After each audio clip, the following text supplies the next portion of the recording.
You know, folks, I remember a long while ago when I was in the War of the Rebellion, I was doing guard duty, and it seemed as though there was a nest of snipers that was picking off our boys. So finally, after everything else failed, the general sends for me. He says, Corporal Dake, I want you to take as many men as you require and wipe out that nest of snipers.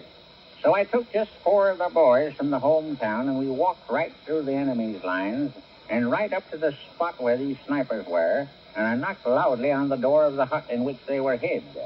A voice inside says, Who's there? And I said, Corporal Dake with 4 picked men. And the voice said, We surrender.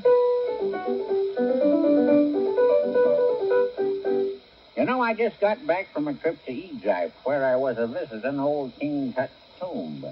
And while I was over there, one of them guides took us through the catacombs, and he showed us a lamp which had been burning steadily for 4,000 years without ever being out. I says, You mean to tell me that lamp's been burning for 4,000 years without ever being out? And he says, Yep, that lamp has never been out for 4,000 years.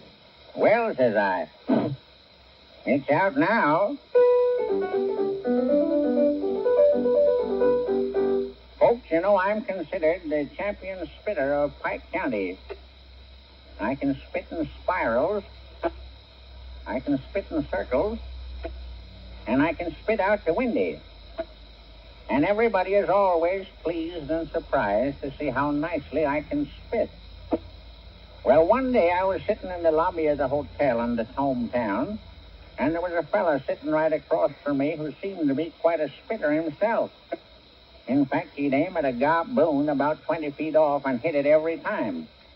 So I says, Mister, how would you like to see how I can spit?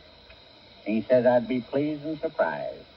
And so I spit in circles for him, and I spit in spirals, and I spit out the windy. And then finally I spit right on the gentleman's nose. And I want to tell you, he was pleased and surprised, but I rather think he was a little more surprised than pleased.